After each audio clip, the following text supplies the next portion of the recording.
ನಮಸ್ತೆ. ಮಣ್ಣೆತ್ತಿನ ಅಮಾವಾಸ್ಯೆ. ಅಮಾವಾಸ್ಯೆ ದಿನ ಯಾವ ಕೆಲಸ ಮಾಡಬೇಕು, ಯಾವ ಕೆಲಸ ಮಾಡಬಾರದು? ಮಣ್ಣೆತ್ತಿನ ಅಮಾವಾಸ್ಯೆ ಅಥವಾ ಜ್ಯೇಷ್ಠ ಅಮಾವಾಸ್ಯೆ ಪೂಜೆ ಬಗ್ಗೆ ಸ್ವಲ್ಪ ತಿಳಿದುಕೊಳ್ಳೋಣ. ದಿನಾಂಕ 5 ಜುಲೈ 2024 ಶುಕ್ರವಾರ ದಿನ ಬೆಳಿಗ್ಗೆ 4:58 ಪ್ರಾರಂಭವಾಗುತ್ತದೆ. ದಿನಾಂಕ 6 ಜುಲೈ 2024 ಶನಿವಾರ 4:21 ಮುಕ್ತಾಯವಾಗುತ್ತದೆ. ಪ್ರಾರಂಭ ಮತ್ತು ಮುಕ್ತಾಯದ ಬಗ್ಗೆ ತಿಳಿದುಕೊಂಡಿದ್ದೀರಾ? ಇದನ್ನು ನಾವು ಶುಕ್ರವಾರ ದಿನ ಪೂಜೆ ಮಾಡಬೇಕಾಗುತ್ತದೆ. ಅಮಾವಾಸ್ಯೆ ಬಂದಿರೋದ್ರಿಂದ ಮಣ್ಣೆತ್ತಿನ ಅಮಾವಾಸ್ಯೆಯ ಪೂಜೆ ವಿಧಿವಿಧಾನವನ್ನು ತಿಳಿದುಕೊಳ್ಳೋಣ.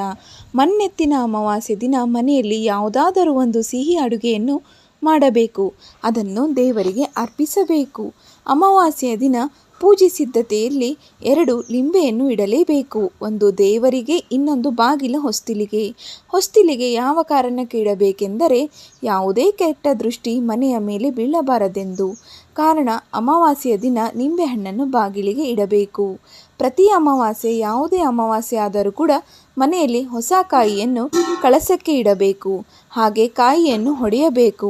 ಕಳಸಕ್ಕೆ ಇಟ್ಟಿರುವ ಕಾಯಿಯನ್ನು ತೆಗೆದು ಅದನ್ನು ಹೊಡೆಯಬೇಕು. ಆ ಪ್ರಸಾದವನ್ನು ಮನೆಯಲ್ಲಿರುವ ಎಲ್ಲರಿಗೂ, ಎಲ್ಲ ಸದಸ್ಯರಿಗೂ ನೀಡಬೇಕು.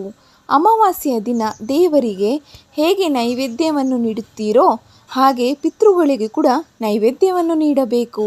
ಅಮಾವಾಸ್ಯೆಯ ದಿನ ಲಕ್ಷ್ಮೀ ದೇವಿಯನ್ನು ಪೂಜಿಸುವುದರಿಂದ ದರಿದ್ರ ತೊಲಗಿ ಶುಭ ಸಂಕೇತ ಸಿಗುತ್ತದೆ.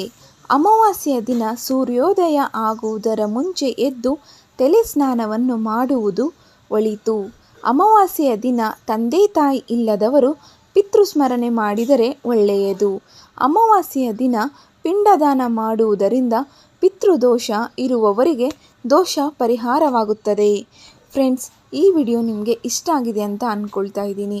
ಮಣ್ಣೆತ್ತಿನ ಅಮಾವಾಸ್ಯೆ ದಿನ ಯಾವುದಾದರೂ ಪಶು ಪ್ರಾಣಿಗಳಿಗೆ ಆಹಾರ ನೀಡುವುದು ಕೂಡ ಉತ್ತಮ. ಈ ವಿಡಿಯೋ ಇಷ್ಟ ಆದರೆ ಶೇರ್ ಮಾಡಿ. ಹಾಗೆ ಇನ್ಫಾರ್ಮೇಟಿವ್ ಅನಿಸಿದರೆ ನಿಮ್ಮ ಫ್ಯಾಮಿಲಿ ಫ್ರೆಂಡ್ಸ್ ಕೂಡ ಶೇರ್ ಮಾಡಿ. ಈ ವಿಡಿಯೋ ನೋಡಿದ್ದಕ್ಕಾಗಿ ಎಲ್ಲರಿಗೂ ಧನ್ಯವಾದಗಳು.